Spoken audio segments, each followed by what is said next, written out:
journalism is the best place to be. And I admire journalists, especially Nigerian journalists. Well,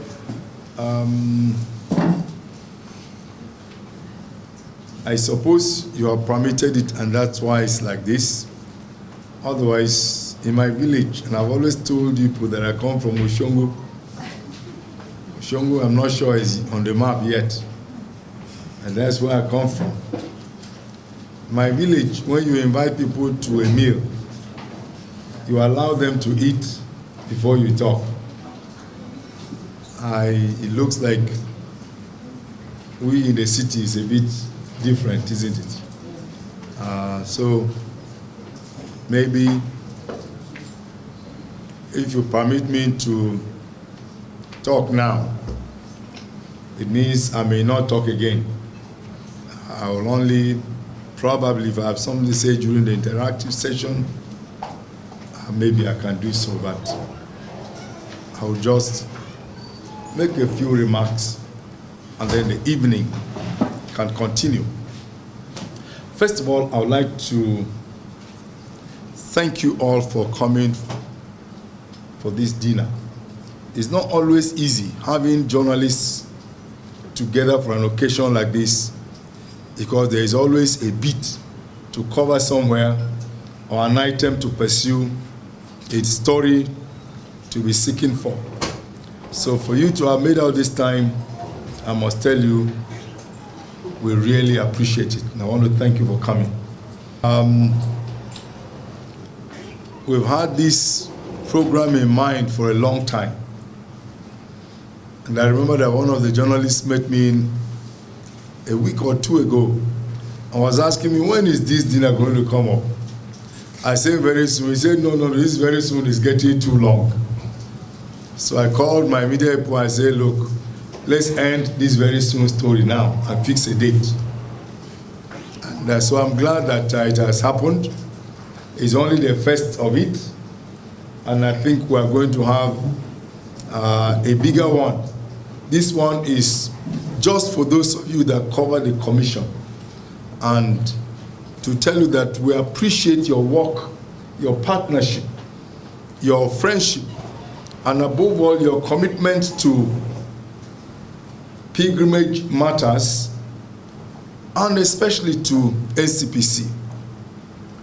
Ncpc is actually a young institution. It only came to birth in 2007. So it is still a very young establishment. It is one of the smallest establishments in Nigeria. We have far less than 200 staff nationwide. And it is only this past budget year that we had a budget of 1.3 billion naira. All the years past, Ncpc budget was less than 600 million, everything put together. And the capital budget was always maybe about 54 million, which only 50% will be given. Maybe they were not convinced of our vision, our capacity, and our direction. It may look easier to just gather people and ferry them to Israel or other nations and come back. But just like it is to send any of these machines into space, a lot of engineering is required that will enable a machine go to space and to stay there. A lot of fire, a lot of heat, a lot of electronic things are demanded. So pilgrimage is like that. If you only stop at moving people and coming back, you may find that you don't have roots. You'll be doing a tomato plantation. You may have fruits, but no roots.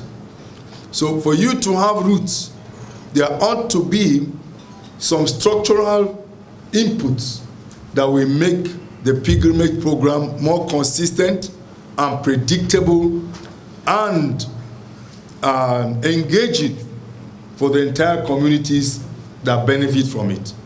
So one of the things we came up with in 2016 when we came was to ensure that Christian pilgrimage does not just run from the airport, but that we have a pilgrims heritage camp where all pilgrims traveling to and from Israel have a base for orientation, for training, for education, for preparation, for documentation, and for all other pre- and post-pilgrimage activity. Because sometimes people travel ignorantly and they come back perhaps more ignorant. That ought not to be. When the three wise men left the east to come to Israel to look for Jesus when he was born, they were not ignorant. They knew what they were looking for. Yes, they had some problems here and there, and they asked the people in the land who took them to Herod. But after that, when they located Christ, they found their bearings and they went back home. So people shouldn't go on pilgrimage from Nigeria ignorantly. They should know. There are many things they need to know. First, they need to know about the land where we are going, its biblical roots, its theological orientation, and then its prophetic element. So people need to know about Israel. People need to know about its history, both the one that is in the Bible and the one that is in the social space. Because the recovery of Israel and becoming a nation in 1948 is not exactly in the Bible. It is prophesied, but it is not written like that. So our people need to know the leadership development in Israel that has come up from David Ben-Gurion right up to Benjamin Netanyahu of the present day is something that our people need to know even before they go to Israel. And then they need to come back a lot more educated, more knowledgeable, and then more strengthened to apply themselves to whatever things they have learned. Very importantly for us, our people also need to be educated on Nigeria, because many Nigerians don't know Nigeria, are not committed to Nigeria, and cannot be advocates for Nigeria. But every person who is going on pilgrimage has automatically become a diplomatic instrument. It's an international element. And so he ought to have a stake in speaking something positive for our nation. But you cannot do that until you know your nation. Now, one of the things that we need to know is that God has plans for Nigeria. But the devil too has his own plans against Nigeria. And I'll tell you, on the political space, you will find that Nigeria is bounded by Benin Republic to the west, by Chad and Niger to the north, by Cameroon to the east, and then further around. There are all those boundaries. Now, all these nations are French-speaking nations.